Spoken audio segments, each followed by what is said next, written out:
Queen Elizabeth, who ruled Britain for the longest time, just passed away. Being the Queen of the British Empire and all, the public knew a lot about her. But there are still some things about her that most people across the world don't know. So in her memory, here are some little known facts about her. Number 16, 2 different birthdays. Queen Elizabeth II was born on April 21st, 1926, but according to the traditions at the time, official celebrations don't take place until the second Saturday of June, a tradition that was started by King George II in 1748. He was born in November, and because the weather wasn't good for public celebrations at the time, he decided to have a second birthday at a better time of the year. Number 15, last name. The Queen's official title was Elizabeth II by the grace of God of the United Kingdom of Great Britain and Northern Ireland, and of her other realms and territories, Queen, Head of the Commonwealth, Defender of the Faith.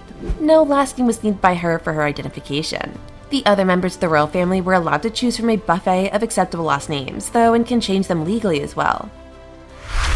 Number 14, never went to school. This might sound very admirable and attractive to children, like myself back in the day, who would rather stay at home to play all day, but the Queen did receive more than sufficient education as she had private tutors who taught her constitutional history, law, and French. Nevertheless, she did often mention that she missed having a formal education.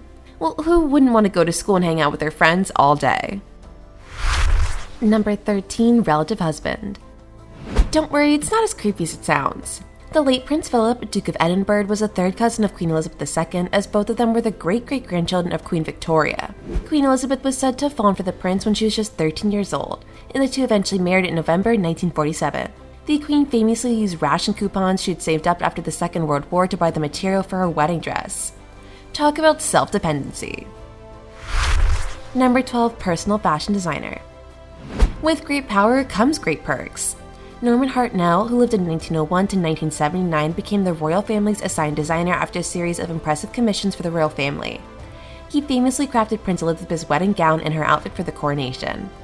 According to Vogue UK, Hartnell created 9 versions of the dress, and the Queen ultimately settled for the one that featured floral emblems for every country in the British Dominion.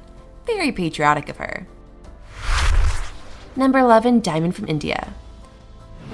The Koh-i-Noor diamond, which means light of the world in Persian, has been an emotional issue for many Indians, who claim that the diamond was stolen by British colonials from the ruler of Punjab. This jewel turned heads and created political and controversial issues altogether. The 108-carat diamond forms a part of Queen Elizabeth II's crown, and is on display at the Tower of London. It is one of the rarest and most expensive diamonds in the world, since no other diamond like this has been cut and shaped by hand. No wonder the Queen of Britain wanted her for herself. Number 10, the longest reigning monarch. Elizabeth became queen on February 6, 1952, after the death of her father, King George. She reigned for 70 years, longer than her great-great-grandmother, Queen Victoria, who served as monarch for 63 years, from 1837 to 1901. Her reign was to continue if not for her tragic passing from old age. She reigned for so long that 4 out of 5 UK residents weren't alive when she ascended the throne. Chances are there won't be any circumstances in the future that allow for someone to surpass Queen Elizabeth in having a long reign, so she's the only one for now. Number 9, unstoppable. As a British passport is issued in the name of Her Majesty, it is unnecessary for the Queen to possess one, according to the official website of the British royal family. However, all their members, including the late Duke of Edinburgh and the Prince of Wales, have passports. She is also the only person in the UK to not require a driver's license, since she did not require documentation when she was the authority over. Oh, the perks of being a literal queen. Number 8, dog lover. She loved dogs, and those two from a specific breed. The Queen loved and kept corgis throughout her life. Every dog has its day, but the royal pets certainly have better days than their common counterparts. The Queen's love affair or fascination with corgis began in the 1930s when her father got one called Dookie.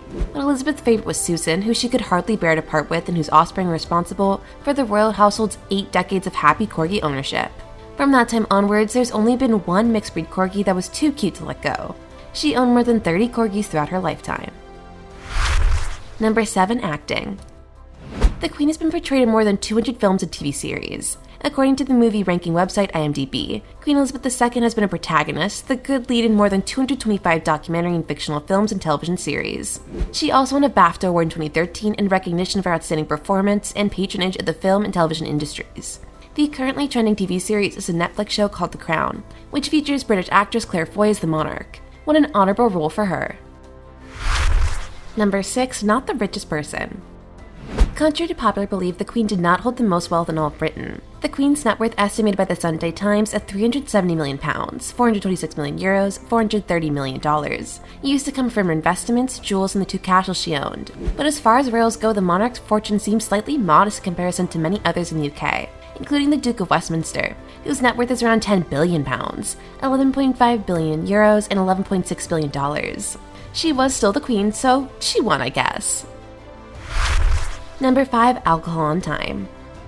The Queen reportedly used to drink a glass of champagne every night before bed until recently. According to the Independent, Margaret Rhodes, the Queen's cousin, once said that the Queen had a strict regimen for alcohol intake. She reportedly took a gin and dubois before lunch, with a slice of lemon and a lot of ice, wine with lunch and a dry martini and a glass of champagne in the evening. However, in October 2021, Vanity Fair reported that the then 95-year-old had been advised by doctors to give up her daily alcoholic drinks and opt for water and juice instead. Number 4. Incognito party. She and her sister once partied incognito in the streets of London. Elizabeth and Margaret got their parents' permission to join the massive crowd celebrating the end of World War II on May 8, 1945. The Queen has recalled the evening as one of the most memorable in her life. I remember lines of unknown people linking arms and walking down Whitehall. All of us just swept along on a tide of happiness and relief, she said in 1985. Elizabeth and Margaret's escapade has even been dramatized in a film called A Royal Night Out. Number 3. Queen of Waters. She owned all the swans and dolphins that swim in UK waters. As early as the 12th century, the British monarchy laid claim to all mute swans in the country, according to the official royal family website. Back then, birds were considered a delicacy. Every year, the Queen's Swan Marker, it's an actual job title, leads a multi-day census called the Swan Upping to count the birds and check up on their health. Plus, thanks to the 1324 statute, the Queen could also claim ownership of all fish as royal. That means any sturgeon, dolphins, whales, and porpoises that reside in the waters around the UK. Number 2. Traveler. Queen Elizabeth made so many official overseas trips since taking the throne. The Telegraph reported that the Queen carried out 341 royal engagements in 2015, more than Prince Harry, Prince William, and Kate combined during that year. Number 1. She sent a message to the moon. Ahead of the Apollo 11 moon landing in 1969, dozens of world leaders were invited to write messages of goodwill that were transferred onto a small silicon disk. That disk is still sitting on the surface of the moon. Neil Armstrong and Buzz Aldrin placed it just below the American flag they planted at the landing site, according to NASA. On behalf of the British people, I salute the skill and courage which have brought men to the moon, the Queen wrote in her moon message. May this endeavor increase the knowledge and well-being of mankind. That is surely one of the coolest things someone could ever do in their life. These were some interesting and unknown facts about the late Queen of England, Elizabeth II. We hope you enjoyed the video. Make sure to like, comment, and subscribe to our channel. See you guys in the next one.